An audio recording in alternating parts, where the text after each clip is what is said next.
Hi everyone, this is Liz from Creative Life of Liz, and I'm here to share my last quarter, meaning October, November, and December, in my book bujo or reading journal. This is an Artist Loft dot grid, and I am ready to show you the last few months. So let me just skip ahead. Here is where we're at. This is the October setup. I love these little cats. I think they turned out really cute, and I like all the washi I used. It filled up a lot of space, but I think it was really nice. My October was apparently quite busy with a lot of arcs. I remember trying to get a bunch done in September as well to manage to make it through October. But I think that they were overall pretty good. So that's exciting for sure. Moving into the first part, this was for TBR Harvest. I have like the board game board, and then the prompts here on the back, and then this is everything that I managed to fill in. I didn't quite finish all the prompts, but I think it was overall really good, especially for how busy my month was. And I did manage to collect all the cats and the ghosts, so that was nice. Looking at my reading for the month, I definitely started out pretty mediocre, but I had a few good reads in here. These were both arcs, so I love that they were 4-star reads for both Slayers of Old and the 8 Heartbreaks of Hanukkah.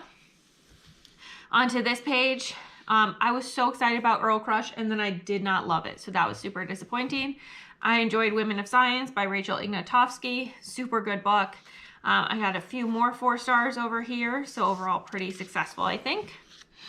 And then finishing up the month with just a couple more reads here, and then I made like a silly doodle with a quote here.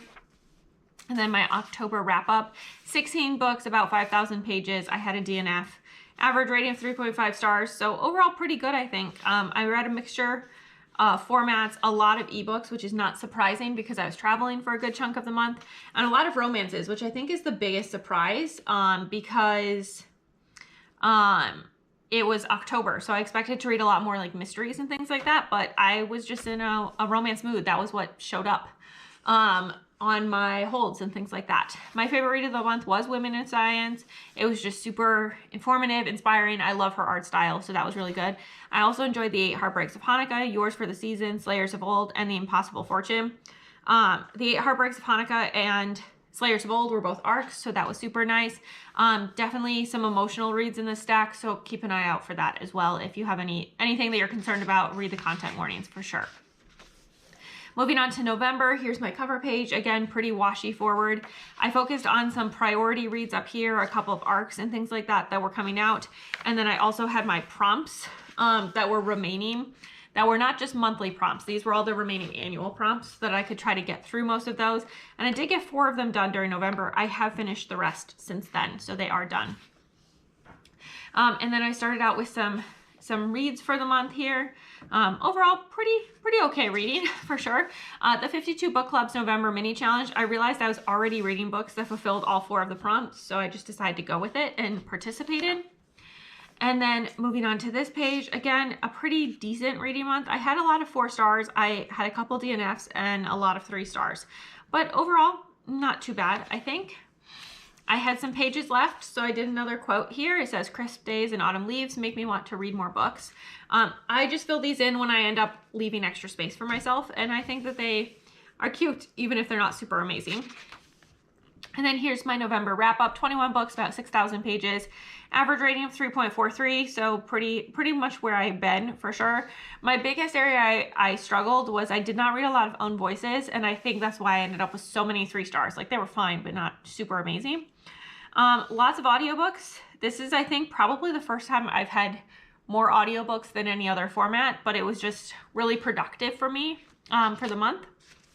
My favorite read of the month was The Witness for the Dead by Catherine Addison. This was a 4-star read. I had nothing higher than a 4-star in November, so that part not so great.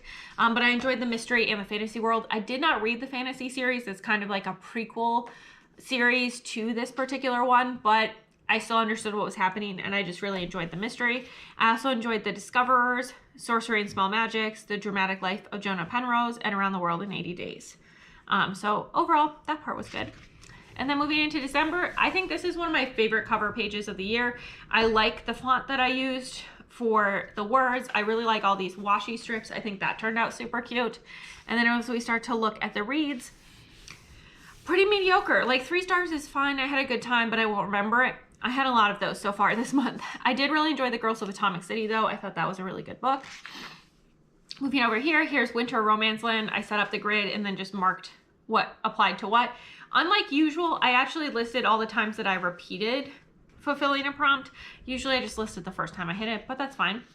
And then over here, some more 3 stars, a couple of 4 stars, so that was nice, and a DNF, not so nice. But this is where I'm at right now in terms of my reads. I'm in the middle of, I think, 2 books. Hopefully I will be finishing some things. Today is the 19th of December, so I do still have time left in the month. But as we flip over to here, I have my magical readathon Lightfall spread. Here, this is the board, the bingo board, and then these are my reads and activities. As you might have noticed, I've done all of the activities and I filled in the free space, and I fulfilled none of the reading prompts.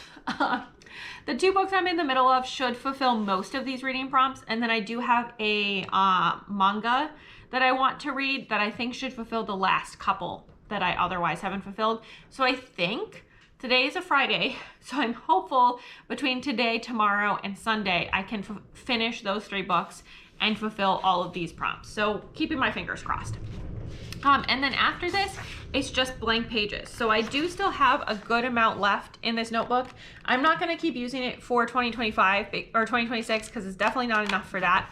But I will finish out the year in here and then do my December stats and then my end of year stats. I will probably try to post a video about that either as part of my February Book Bujo setup that I will post in January, or as its own video. I'm not sure which I'm going to choose at this point. But you should be able to see something somewhere for this. But that's kind of where we're at for the setup. So as always, please like and subscribe below if you haven't already. I really appreciate it. It helps me out. Let me know what your favorite spreads were that you saw or your favorite reads from the last quarter. I would love to hear about that. And then if you have nothing that you want to leave me a cat emoji just to say hi down in the comments. I'd love to hear from you. And then follow me on Instagram and Blue Sky at Creative Life of Liz. You'll see in progress and finished spreads, as well as bits and pieces of my life, what I'm reading, all that good stuff. And until next time, bye.